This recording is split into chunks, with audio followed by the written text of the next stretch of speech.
What's up, guys? My name is Blaine Clanton, and I'm making this video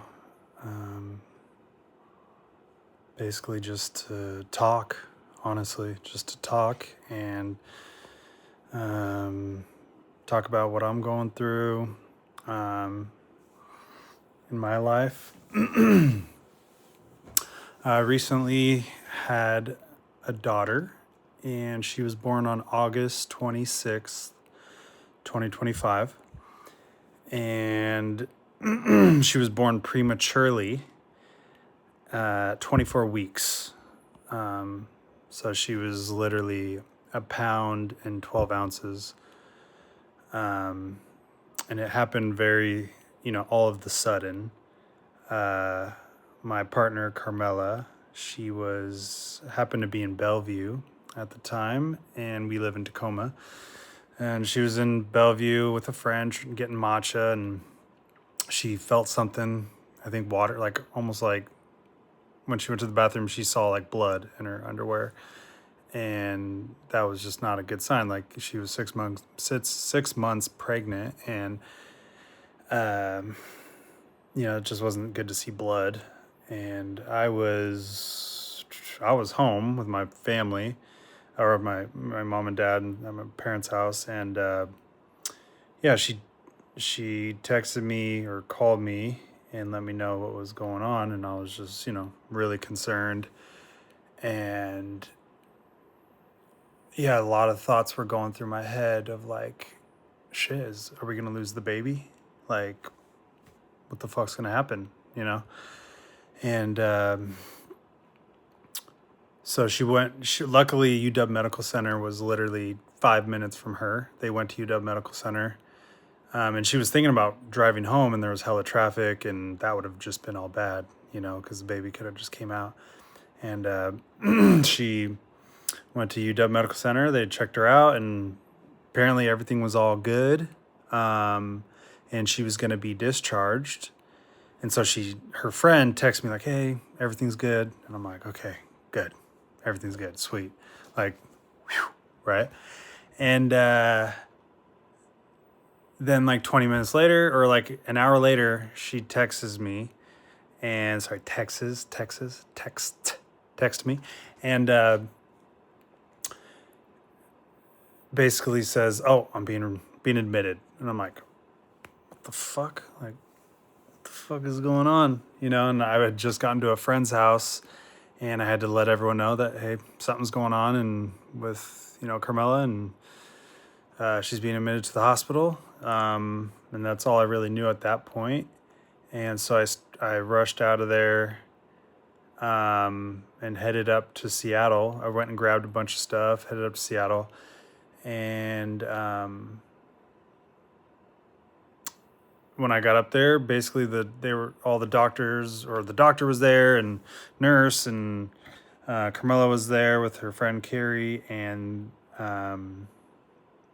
basically they were telling me that she was going to be bed rest until the baby's born, because the baby kicked through her cervix, literally kicked through her cervix. And yeah, and so now all that was between the baby and her coming out was like a pocket. And so I don't know, like thinking back, it was just like, what the fuck? Like, and to give more context, like me and Carmela, at the time, well, we weren't together, but we had dated, we had been in a relationship on and off, and we got engaged. We were on and off for, we had dated like almost 10 years, 11 years.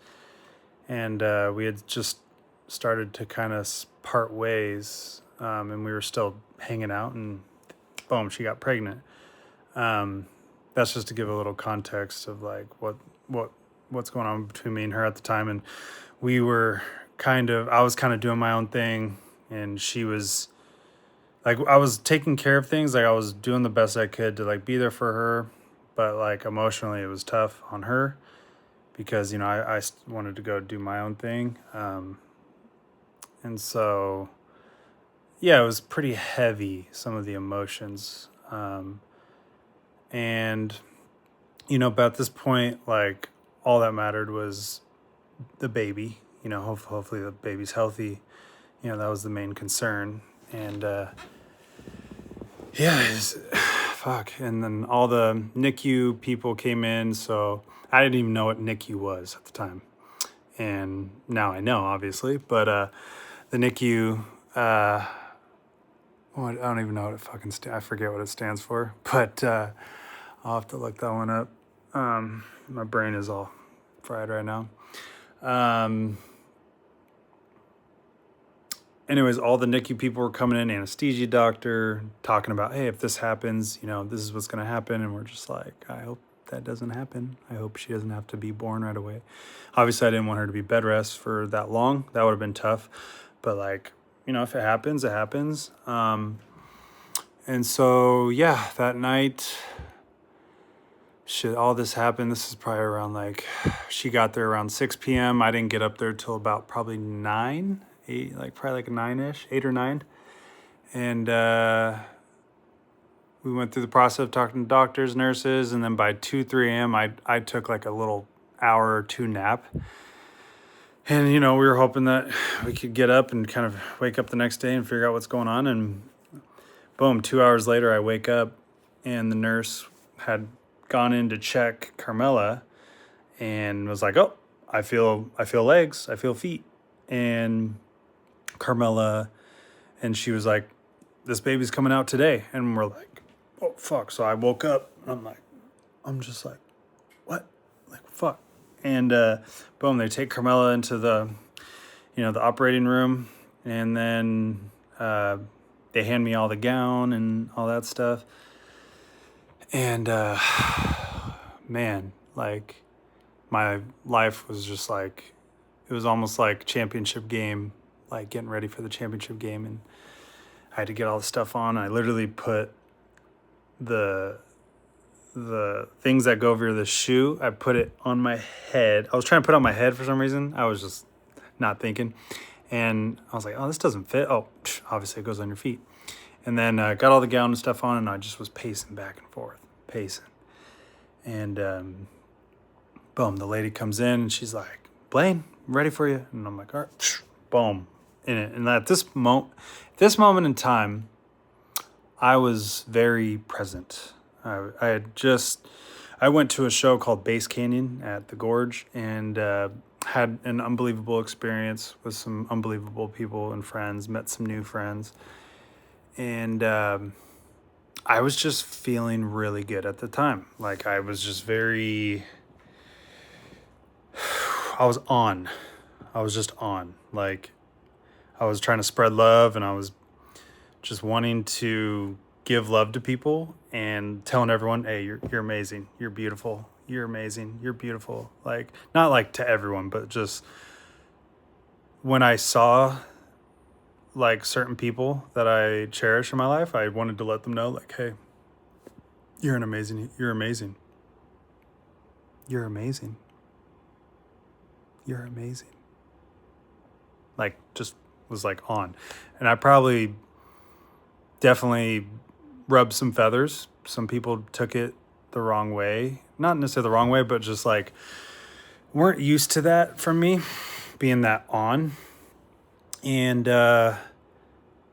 yeah, no, like going into that operating room, I was locked in. I was there for Carmela. Carmela was, had the thing over, and I'm sitting there holding Carmela, her arms, and she's just laying back like, oh, like it's, doing a C-section. So it was pretty I didn't really look because I didn't want to look. I was just focused more with Carmela and just, praying and just, I don't even remember what I was saying to myself. I think I was just saying, please God, help, just help us in this moment. Please help us. Like, just guide us, whatever. And 10 minutes go by and you just hear, oh my God, the baby. And we're just like, what? Like, what the fuck? And we just hear just me, like two little like baby cries. And they undo the curtain and boom, they show us little baby Emerson, my daughter. And it was just one of the most beautiful moments. I'll always remember that. Them, and then it was very short lived because then they had to take. She's a pound and 12 ounces. They had to take her back to the other room to start putting tubes in her mouth and for her to be breathing. So it was pretty intense, but it was just a good moment to see her, and she cried, and it was a beautiful moment, very surreal. And yeah, I went back there, checked her. I got to cut her umbilical cord, and it was just that was wild. That was very wild. But it was just, I was so blessed and was very thankful to everyone at the NICU. They're just a bunch of angels there. It's like Disneyland of hospitals. The UW Medical Center is literally the Disneyland of hospitals, like next level. And yeah, fuck, dude, it was crazy. And now baby Emerson she's a little over 6 months old. She didn't get out of the NICU. After that, she was in the NICU for almost 4 months. She was there till December 17th or 18th. She came out, got to bring her home. It might have been like I think it was like the 21st of December. Shit, dude, it was 4 months of driving up and down from Tacoma. They gave us free lodging, which was great. But yeah, I just wanted to share some of this because, man, I don't think I've fully processed this. Maybe this video is just for me. If anyone's cares to listen to this, like, if you've gone through this, let me know. Like, I didn't realize how common having a premature daughter was, or premature baby, not just daughter, but premature baby, and seeing some of the other parents going through it, it was pretty amazing that, how many babies they're able to keep alive. And the earliest they've ever had was 22 weeks that they've kept alive. So, she was 24 weeks. So she was very, pretty close to the cut line. But what she had going for her was she was pretty big for being a 24 weeker. They said she was like 90th percentile. So that was a good thing. But man, it's just, I'm still in shock, to be honest. Like, now I'm a dad and I have her home and I get to take care of her. Yeah, I would show her right now, but she's with her mother and her grandparents. They went out to eat, so I'm home alone right now.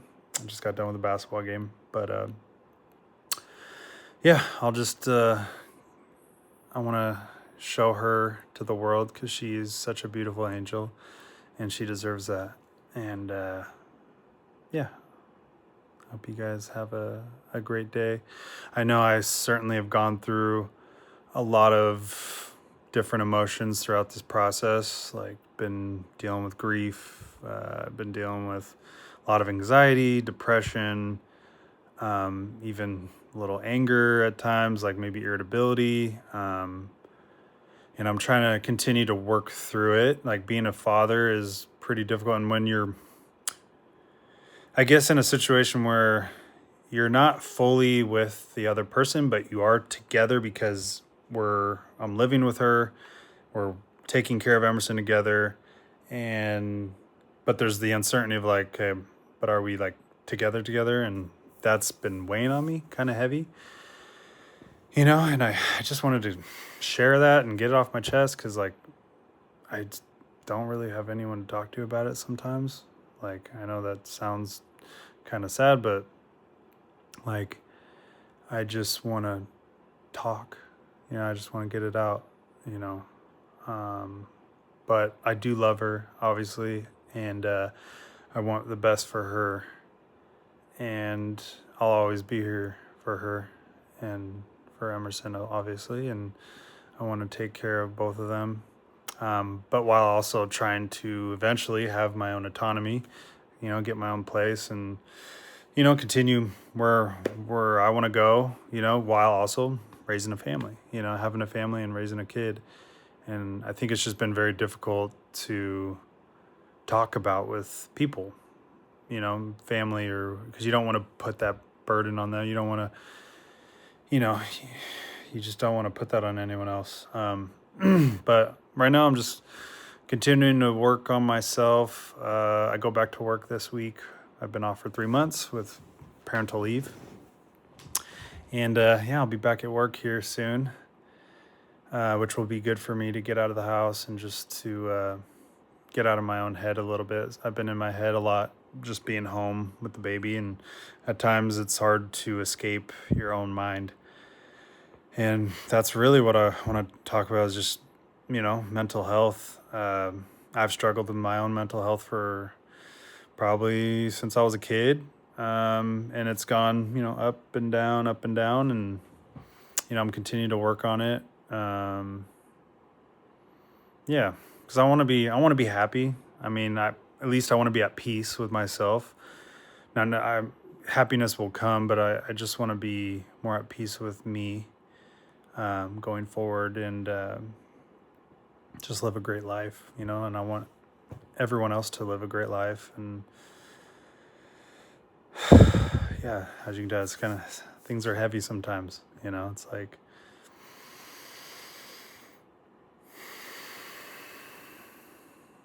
just enjoy a deep breath. I'm definitely enjoying this peace and quiet right now. But thanks for listening, and we'll talk soon. Bye.